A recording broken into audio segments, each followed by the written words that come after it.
Assalamualaikum warahmatullahi wabarakatuh. Sebelumnya perkenalkan, saya Aina Mulia Salsabila dari NIM 50. Jadi di sini saya akan menjelaskan mengenai 4 prinsip dasar fundamental bioetika kedokteran. Untuk prinsip yang pertama ada autonomi, kemudian yang kedua ada beneficence, yang ketiga ada non-maleficence, dan yang keempat ada justice. Kemudian selanjutnya saya akan membahas satu persatu mulai dari prinsip yang pertama. Prinsip yang pertama yaitu autonomi. Dalam prinsip ini, seorang dokter wajib menghormati hak dan martabat manusia, terutama dalam menentukan nasibnya sendiri. Seorang pasien diberi hak berpikir logis untuk menentukan keinginannya sendiri. Otonomi pasien ini harus dihormati secara etik dan di sebagian besar negara dihormati secara legal. Otonomi ini mencerminkan rasa hormat terhadap seseorang, yaitu gagasan bahwa keputusan-keputusan penting terkait dengan kehidupan seseorang jika memungkinkan harus dibuat dan diputuskan oleh orang tersebut dan bukan oleh orang lain. Keputusan apakah orang dewasa yang kompeten akan menerima perawatan paliatif atau tindakan heroik dalam memerangi penyakit fatal harus dibuat oleh pasien dan bukan oleh orang lain.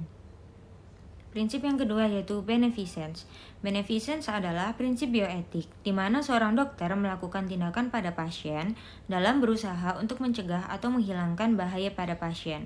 Lebih khususnya, beneficence dapat diartikan bahwa seorang dokter harus berbuat baik, menghormati martabat manusia, serta berusaha maksimal supaya pasien tetap dalam kondisi yang sehat. Yang artinya, seorang dokter ini harus berusaha melakukan yang terbaik demi kesehatan pasiennya. Hal ini mencakup argumen bahwa kita sebagai masyarakat harus menyediakan dokter untuk merawat pasien dengan penyakit serius meskipun pasien tersebut tidak mampu membayar biaya pengobatan. Prinsip yang ketiga yaitu non-maleficence. Non-maleficence adalah suatu prinsip di mana seorang dokter tidak boleh melakukan kegiatan yang dapat memperburuk keadaan pasien. Dokter harus memilih tindakan yang paling kecil resikonya bagi pasien, yang artinya bahwa pelayanan kesehatan profesional harus berusaha untuk tidak merugikan pasien. Misalnya, dokter biasanya tidak boleh memberikan pengobatan jika efek samping berbahaya diketahui lebih besar daripada manfaat yang dapat diterima oleh pasien. Dan prinsip yang terakhir yaitu justice. Justice adalah suatu prinsip di mana seorang dokter harus berlaku adil pada semua pasiennya. Dalam hal ini, dokter dilarang membedakan pasien berdasarkan ekonomi, agama, suku, kebudayaan sosial, dan lain sebagainya. Yang artinya, keadilan ini menuntut kita untuk melakukan apa yang adil dan merata.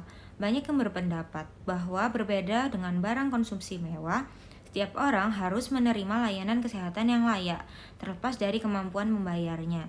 Misalnya, vaksin baru yang dapat menyelamatkan nyawa harus tersedia bagi pasien yang mampu maupun pasien yang kurang mampu.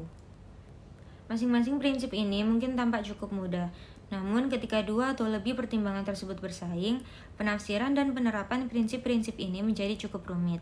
Misalnya, jika seorang pasien meminta prosedur yang risikonya lebih besar daripada manfaatnya, bagaimana seorang dokter memandang otonomi sambil menjunjung tinggi komitmennya untuk tidak merugikan pasien? Upaya untuk memenuhi kewajiban kemurahan hati dapat menimbulkan pertanyaan tentang keadilan. Sekian penjelasan yang dapat saya jelaskan. Mohon maaf jika ada kesalahan. Terima kasih. Jazakumullah khairan kasiron. Wassalamualaikum warahmatullahi wabarakatuh.